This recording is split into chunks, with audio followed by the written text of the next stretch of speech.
जय हिंद दोस्तों, जोहार दोस्तों। दोस्तों आज हम लोग बात करने वाले हैं कि आने वाला बहाली के बारे में। देखिए दोस्तों, हम लोग को पता है कि झारखंड में बहुत निराशा चल रहा है, निराशा का दौर चल रहा है। लेकिन ये नहीं कि हमें अपना तैयारी छोड़ देना है। देखिए पूर्व की बात को अगर देखिएगा तो उस समय भले ही बहाली नहीं आया, लेकिन अब आने वाला है और इस तरह तैयारी करते रहना चाहिए। अगर आप नेगेटिव सोचिएगा तो बहाली नहीं आएगा, तो फिर हम ही लोगों का नुकसान होगा वैसे में। इसीलिए हमें सकारात्मक सोचना है और ख़ासकर ये मैं 2 बहाली के बारे में बात करूँगा कि क्यों इसके आने का प्रबल संभावना है। ठीक है, ख़ासकर एक वनपाल के बारे में और एक वनरक्षी के बारे में। देखिए हम लोग तो जानते आए हैं कि वनरक्षी का आने वाला है, ठीक है, लेकिन वनपाल का भी आएगा। देखिए वनपाल का बहाली क्या है और वनरक्षी में क्या अंतर है, इसको जानना बहुत ज़रूरी है। देखिए ये दोनों थोड़ा सा अलग अलग पद है, लेकिन है दोनों फॉरेस्ट से ही रिलेटेड है। तो देखिए जो वनरक्षी है वो आपका हो जाता है, जो वनरक्षी बनता है उसको सिंगल स्टार मिलता है, ठीक है, और जो वनपाल होता है उसको डबल स्टार मिलता है। मतलब अगर देखिएगा तो जो जंगल का, अगर हम लोग कह सकते हैं इसको दरोगा कह सकते हैं, जंगल में जो दरोगा के समान पद रखता है वह आपका वनपाल कहलाता है। मतलब हम इसको जंगल का दरोगा कह सकते हैं, ठीक है। देखिए अभी तक झारखंड जब से बना है तब से वनपाल का बहाली नहीं हुआ है, ठीक है, और ये आने का क्यों संभावना है वो मैं बताना चाहूँगा। देखिए वनरक्षी का तो आएगा ही, क्योंकि 2014 के बाद, लास्ट 2014 में हुआ था वनरक्षी का, उसके बाद अभी तक नहीं हुआ है।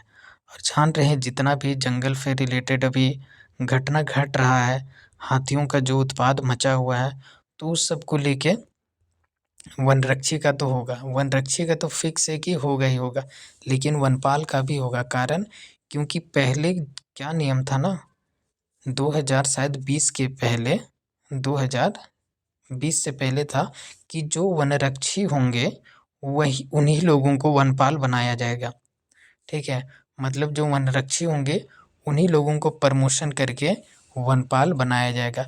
लेकिन हेमंत सोरेन जब पहला कार्यकाल के दौरान आए थे तो उस समय क्या किए वो, कि जो वनपाल का पद था उसको हटा करके बोले कि 50% प्रमोशन से भरा जाएगा, ठीक है, 50% प्रमोशन से भरा जाएगा। और जो 50% हुआ उसे हम लोग सीधी बहाली, मतलब डायरेक्ट उसका बहाली निकालेंगे, जिससे नया नया स्टूडेंट लोग आएगा और वो लोग अपना उसमें कार्य करेगा। तो इसीलिए 50% तो खाली हो गया, और वनपाल का अभी ना तो प्रमोशन हुआ है और ना ही वनपाल का सीधी बहाली निकला है। और एक समय होने के बाद जो वनरक्षी में है उन लोगों का प्रमोशन करना पड़ता है, क्योंकि उन लोग एक ही पद में रहे रहे उन लोग को भी अच्छा नहीं लगता है, ये नियम है ऊपर से भी। तो इसीलिए वनरक्षी लोगों को तो प्रमोशन करेगा ही, साथ में वनपाल का भी नया बहाली आएगा। इसके लिए इससे पहले, आज से 1-2 साल पहले ही इसके लिए खूब नियमावली सब बना हुआ था, ठीक है। तो इसमें वनपाल में क्या है और वनरक्षी में क्या है, इसका क्वालिफिकेशन थोड़ा अलग-अलग है, ठीक है, उसको देखने का कोशिश करते हैं। देखिए वनरक्षी और वनपाल के लिए, दोनों के लिए ही 12th पास ही होता है क्वालिफिकेशन, ठीक है, दोनों के लिए 12th पास ही होता है क्वालिफिकेशन। लेकिन वनरक्षी के लिए 12th पास के लिए कोई भी एलिजिबल हो सकता है, मतलब जो नॉर्मली 12th पास किया है कोई भी स्ट्रीम से वो इसको भर सकता है। लेकिन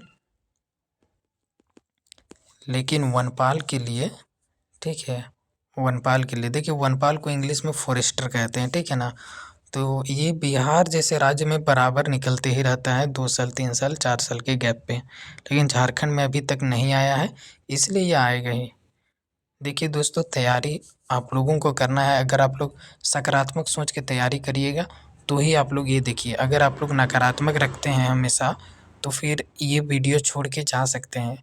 क्योंकि देखिए जब आएगा अगर इसके बारे में नहीं जाने रहिएगा, फिर आएगा तो फिर तैयारी करने के लिए उस तरह का समय नहीं मिल पाएगा, ठीक है। तो देखिए वनपाल के लिए क्या हो गया ना, तो 12th पास तो हो गया, साथ ही इसके साथ साइंस स्टूडेंट को लेता है, ठीक है। जो साइंस स्टूडेंट में फिजिक्स, केमिस्ट्री, मैथ, बायोलॉजी, ठीक है, ये मतलब पीसीएमबी में से कोई भी है तो वो लोग इसके लिए एलिजिबल होंगे। तो इसलिए इसमें थोड़ा सा कंपटीशन कम हो जाता है देखिएगा तो, क्योंकि अदर स्ट्रीम वाला नहीं आ पाता है, ठीक है।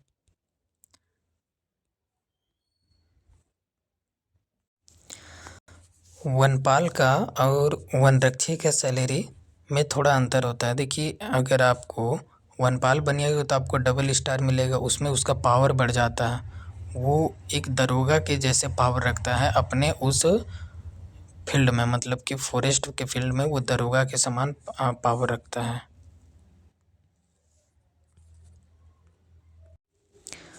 देखिए वनपाल में क्या होता है, आपको डबल स्टार मिलेगा, लेकिन वनरक्षी में आपको सिंगल स्टार मिलता है, ठीक है।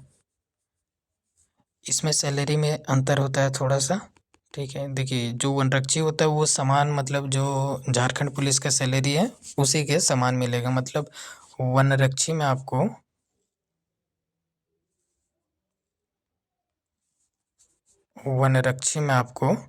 ठीक है 30+ मिलेगा, ठीक है ना। और वनपाल में आपको 35+ मिलेगा। वनपाल में आपको 35+ मिलेगा, और इसमें पावर ज़्यादा होता है वनपाल में, ठीक है ना। तो दोस्तों यही था आज का, कि आप लोग तैयारी करिए, ये बहाली आने वाला है। और इसमें नंबर ऑफ़ सीट रहने का अनुमान है हुआ लगभग वही 500+ होगा वनपाल में, ठीक है ना। और वनरक्षी में तो जान ही रहे हैं, इसमें वनरक्षी में मेरे अकॉर्डिंग 2000+ आना चाहिए, क्योंकि लास्ट टाइम 2014 में जब आया था उस समय 2000+ ही था। और लगभग इधर देख लीजिए 6-4-10 साल लगभग हो गया है वनरक्षी का आया हुआ। तो इसमें भी बहुत सारा सीट खाली है, क्योंकि बहुत सारे जो वनरक्षी में उस समय बहाली हो गए हैं, तो वो लोग कोई लोग दरोगा बन गए हैं, तो उससे भी बहुत सारा जॉब क्या हो गया, मतलब सीट वैकेंट हो गया, तो उसके कारण भी सीट बढ़ेगा, नंबर ऑफ़ सीट बढ़ना चाहिए, ठीक है। और देखिए एक चीज़ सबसे बड़ा बात ये है ना इसमें दोस्तों, वनरक्षी और वनपाल में, कि ये जिला वाइज निकलता है, ठीक है ना। ये जिला वाइज निकलता है, वनरक्षी तो जिला वाइज ही निकलता है, वनपाल का अभी कह नहीं सकते हैं, क्योंकि ये कैसा नियमावली बनाएगा। अगर स्टेट वाइज अगर ले तो स्टेट वाइज ही होगा, लेकिन वनरक्षी का तो फिक्स है कि ये जिला वाइज ही आता है, ठीक है। तो वनरक्षी का फिक्स है कि जिला वाइज आएगा, वनपाल का वो जब नोटिफिकेशन आएगा उसके बाद ही पता चल पाएगा कि क्या है, ठीक है। तो इसमें सिलेबस में तो वही सब है जो नॉर्मल ही है, मैथ रीजनिंग तो पढ़ना ही है। देखिए नंबर कितना आएगा वो नहीं कह सकते, मतलब कितना क्वेश्चन रहेगा, लेकिन मैथ तो फिक्स है कि आएगा ही आएगा। रीजनिंग सब ये सब पढ़ना ही है दोस्तों, ठीक है ना। मैथ, रीजनिंग, साइंस, ये सब मतलब कॉमन सब्जेक्ट है, मैथ, रीजनिंग, साइंस हो गया। और झारखंड तो अपना घरेलू है, इसको तो पढ़ना ही है, इसको छोड़ नहीं सकते हैं, ठीक है। और हो गया एक क्षेत्रीय लैंग्वेज, ठीक है, तो क्षेत्रीय लैंग्वेज को भी नहीं छोड़ सकते हैं, रीजनल लैंग्वेज, ठीक है। तो रीजनल लैंग्वेज को भी करना है तैयारी। तो जो कॉमन सब्जेक्ट है ना, जो जान रहे हैं अदर कंपटीशन में है, वही को लेना है। बस एक्स्ट्रा में क्या लेना है, इसमें एक झारखंड पढ़ लेना है और एक रीजनल लैंग्वेज पढ़ लेना है, ठीक है। यही दो अलग पढ़ना है, बाद बाकी वही कॉमन सब्जेक्ट रहेगा। बस क्वेश्चन आने का जो नंबर ऑफ क्वेश्चन रहेगा वही कम ज़्यादा रहेगा, लेकिन पढ़ना तो पूरा ही ना पड़ेगा। तो इसलिए यही एक इन्फॉर्मेशन था दोस्तों, कि ये बहाली आने वाला है, इसका मन लगा के थोड़ा सा ध्यान दीजिए।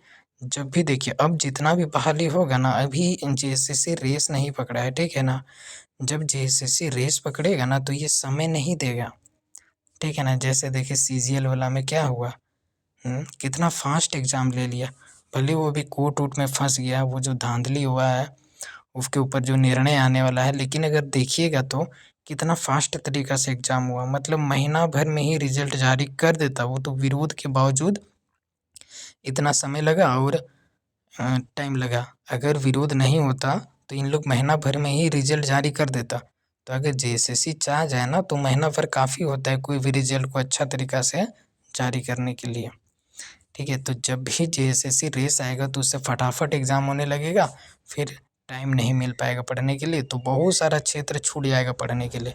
इसलिए पढ़ाई करते रहिए, ठीक है, काम देगा ही, भले अभी थोड़ा सा समय लगे लेकिन निकलेगा ज़रूर ये सब बहाली। ठीक है, तो यही जॉब था, यही बारे में बताना था दोस्तों। आप लोग तैयारी करिए और दोस्तों इस चैनल में अगर नए आए हैं तो इसको सब्सक्राइब करिए और अपने दोस्तों लोगों को भी ज़रूर शेयर कीजिए, वो लोग भी इससे जानकारी से अवगत हो और अपना जो सिंसियर स्टूडेंट है वो तैयारी में लग जाएँ, ठीक है ना? तो दोस्तों ज़रूर इसको सब्सक्राइब करिए, थोड़ा इसको सपोर्ट कीजिए, ठीक है ना? धन्यवाद दोस्तों, जय हिंद, जोहार दोस्तों।